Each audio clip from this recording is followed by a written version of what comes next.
Hello everyone and welcome back to Let's Play Lands of Zelda Phantom Hourglass. I'm Mark91 and this time we're going towards the Isle of Gust, now that we know how to get past the fog. And yeah, oh yes, this first.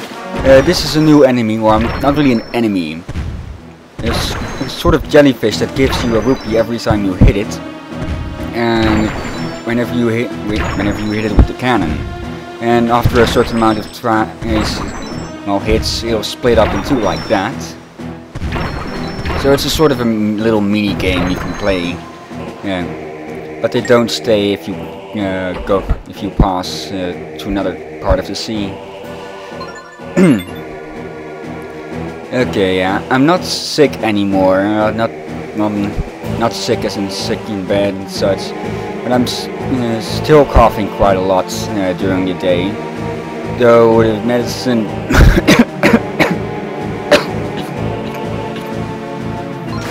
yeah, I was about to say that the medicine I've gotten seems to work. Some coughing syrup, some sort of painkiller slash coughing medicine. I'm no doctor, so I don't know the exact workings of it and all. And yeah, I think you've probably noticed by now that besides this footage of the game, there's also a lot around the screen, more filling in the black and such. Yeah, it's a bit of an experiment with the PIP function of Power Director. Though it is a tad hard, because if I were to stretch everything to the borders, there'd be bits of the footage missing, and if I were to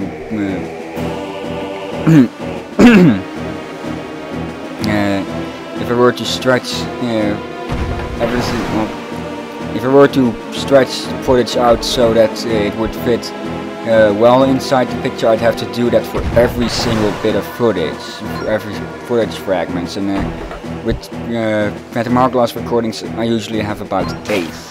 So it would be some pretty obvious size differences here and there. And yeah, the background, I'll call it. That's a that's a wallpaper from Phantom Hourglass. You can just see Hourglass at the bottom of the screen. I'll probably switch that up every now and then. I found some wallpapers that would be nice to put on the background of this.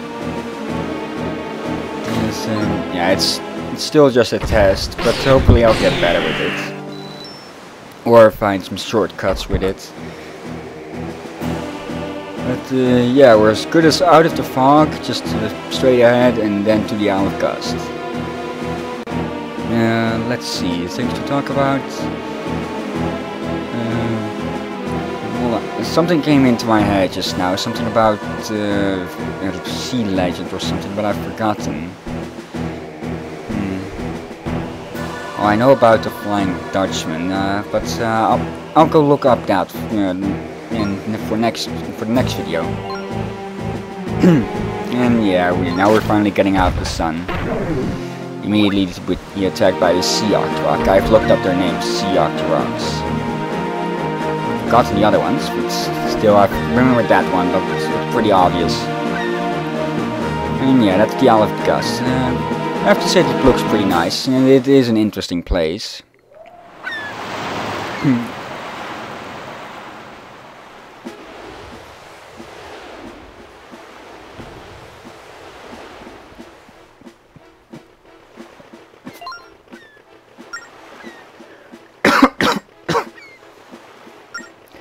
Okay, yeah, the gimmick of this place is that there's a lot of wind all over the place. Air geysers, just plain wind going across the place. And this place is also quite filled with mini-blinds. And the air will will interfere with the combat quite a bit. Since you'll be sent backwards, and the mini-blinks don't seem affected by... No, all enemies don't seem affected by the wind. These jumps you'll have to time so that you don't get blown into the water. This place did have an interesting effect on one point. It's I don't think it was a glitch, it was just a bit of stupidity on my end, but it was still pretty funny. It's around down here, I believe. Yes, it is. Yes, you see those bombs? There's a crack over there, but every time I try and throw one, it gets blown away. Yeah, I have to say that I don't see wind effects in that many games.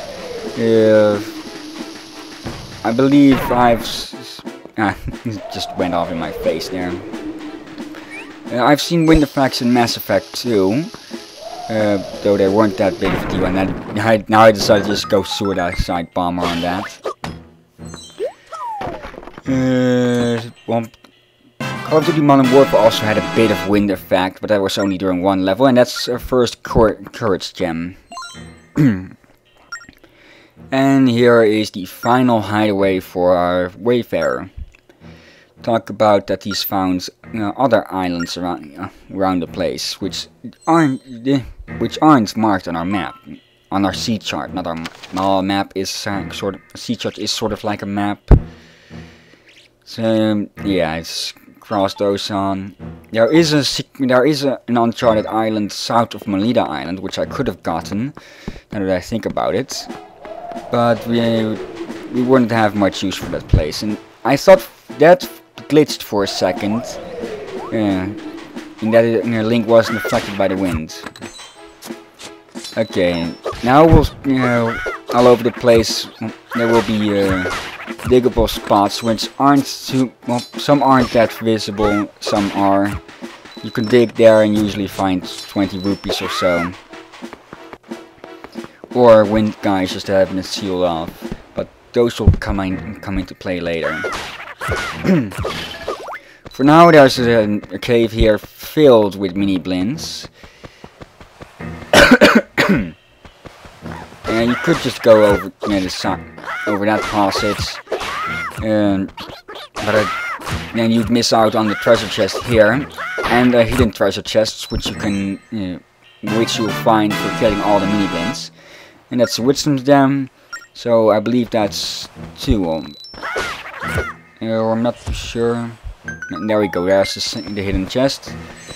And this one contains a treasure map. Okay. Treasure maps are pretty easy to find most of the time, I believe, so there's no real need to note those as collectibles. Usually it's just a chest you can easily find, or just by killing out all the enemies in the place. And yeah, I thought for a second there might have been something here. Yeah, I guess it's a habit I got from playing Oracle of Seasons a lot. But yeah, that proved wrong.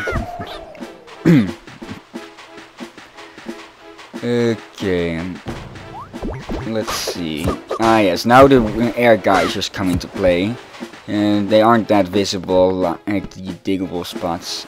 And this is the entrance to a temple, but as you can see, it's blocked off because we can't go up against the wind of those not really geishers, those air spewers.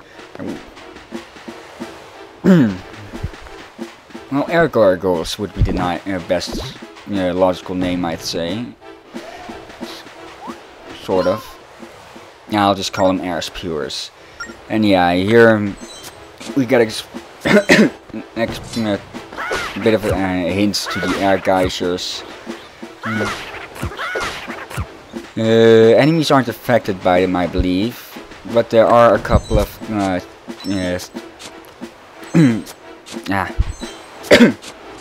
there are some items you can get by opening up air geishers and getting on the higher ground. And it's a power gem. I believe that's number 3. And with the wisdom gem, I believe that was the first one. Yeah, I'll go check it out. once I'm done with this. Yeah, there's some dead ends here. Just need to find the other air guys over here, and yeah, to continue on. With the shovel you can also close holes like that, so you can continue on, which is also done up here. And here is how to get the air spewers to close. You need to activate those 3 marked windmills by blowing into the microphone, but that gives a bit of a problem with the emulator, seeing as my mic doesn't register getting blown into that well. So yeah, that's where I ended this recording, and where I'll have to start the next one. And yes, that's a new enemy, which this boing thing will explain about. If you walk slowly, then you won't draw their attention. But if you do, you can distract them with bombs and such. So, I believe only bombs. They're sort of like the dune worms in appearance and what they do, but it ends there, I believe. Yeah, you can keep them busy by throwing bombs at them.